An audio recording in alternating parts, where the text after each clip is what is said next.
To me, Moon Knight is probably the best Marvel show. It has great characters, great acting, great concepts, but on rewatch, I noticed a fatal flaw. A flaw which ruins the finale, but was evident early on. It is a problem seen in a lot of Marvel recently, and has been messing up a lot of their stories. But I think it really messed up Moon Knight in a way that wasn't felt so harshly in other projects. One of the best endings to a Marvel film ever was Civil War with conversation between T'Challa and Zemo. Although they were only talking, it was tense and emotional and had me hooked more than the fight that was just before. And a finale like that is what was being up throughout the first season of Moon Knight. We had a big philosophical problem between Mark and Harrow, which demanded at least one meaningful discussion. But as we know, the finale ended up being nothing more than a big flashy fight. It had good scenes, but they were too little, too late, and we never got the time to be explored in more than a 1 minute scene. One of those moments was right after the return of Amit, when she claims that Harrow's skills are unbalanced, and Harrow accepts his truth. The scene works so well because it shows that Harrow is just as devoted to the cause as his people are. There is no deceit, he is just as big a follower of Amit as the rest. But when Amit says that the imbalance will come from serving her, that is where the scene begins to worsen. The Arthur I know would never stand by serving Amit if he knew he would become a sinner. Harrow's belief is that the reason he follows Amit is that he thinks he can make the world a better place by getting rid of those who wish to do harm. So, how can he make the world a better place by being the one who is going to do harm? He could have been very interesting to explore. How does a man react when he learns that his god is scandalous? Will he try to kill himself? Would he team up with Mark? If Harrow is part of the reason Mark wanted to get rid of Khonshu, the end credits would have been even more interesting. But none of those notions are explored because the big focus is on the showy battle between the bird and the crocodile. The battle looks cool, but it means nothing to the story thematically. I just don't think you can only blame Gods and Monsters, though, because my favorite episode is Asylum, and that is just as much his fault. Surface level, it gives tons of good backstory, lore, has cool aesthetic, but I think it should have been something different, and it should have been a lot more interesting. As we know, Harrow can look into the past of the character as a part of his skills, as he can remember that information, like we see with his knowledge behind the death of Dr. El Fawley. So instead of walking throughout the rooms of the psych ward, what if there was just a conversation between Harrow, Mark, and Stephen?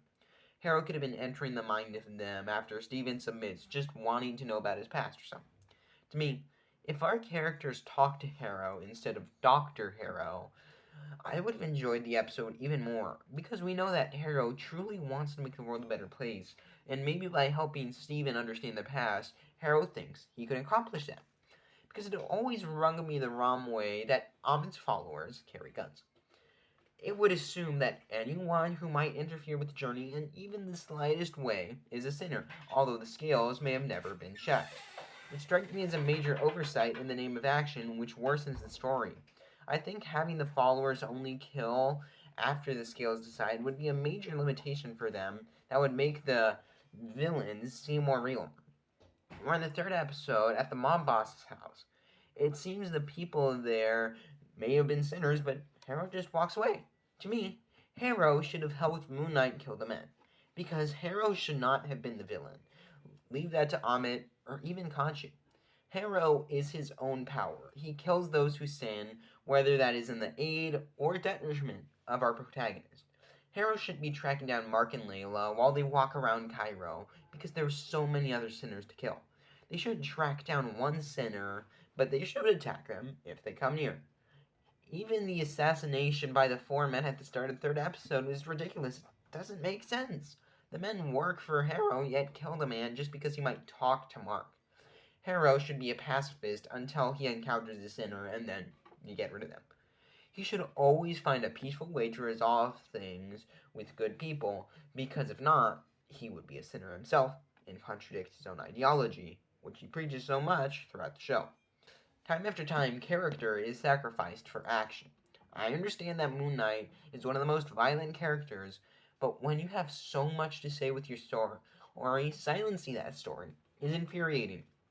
It is the same thing with Gore from Love and Thunder. The character's vengeance was caused by the gods who let his daughters die, and then he just goes on torturing children for fun. I am not opposed to fighting either. Dennis was a villain with complex morals. For example, when he goes to Gamora's homeworld, he doesn't kill everyone, he lines them up and kills half of them. I still enjoy the fights at the end of the movie, even the scene but at the start I mentioned between T'Challa and Zemo. It ended in a small fight where Zemo trying to off himself and T'Challa needed to stop him. In that situation, the conflict has a goal more than just to be showy. This is Moon Knight's biggest problem. It can't sacrifice a fight scene for an emotional one or even an introspective one. The big fight in Gods and Monsters was the most egregious fight in the show, as in the finale, and the chance to settle the philosophical problems of the show, but that's not the problem. To me, one change that would have made the show is just to focus a bit more on Steven and his decisions. Steven's been a passive character throughout the show. Although he wants his life back, he just follows the flow, goes wherever Mark goes. I think it could have been very interesting exploring Steven needing to decide who he wants to be. Khonshu has his philosophy, Mark has his philosophy, Harold has his philosophy, but if it's up to me, the show would follow Steven trying to find his own. If you want, keep Steven as a pacifist, but if that's what he wants to choose to do, we should see him make sacrifices throughout the show to uphold it. Maybe he won't kill anyone, but because of that, someone dies. Trolley problem. Make us think. Don't just say, I'm not going to kill someone except if they're attacking me or whatever. That right there is what the show lacks. Each of the characters have their own moral limits and their philosophies, but their sacrifices, limits, and interactions due to those philosophies aren't explored, and that is where Moon Knight goes wrong. Anyways, though, that's all I have to say. Let me know what you think about Moon Knight. Even though I have my complaints, the series is very dear to me. That's the reason I started this YouTube channel. So tell me what you think. Secret Invasion is just around the corner, so if you want to see my predictions as to who is a Skrull, make sure to check out this video. Subscribe to see more videos covering Disney Plus shows. Thank you for watching. I've been Fictional Fanatics, and until the next one, bye!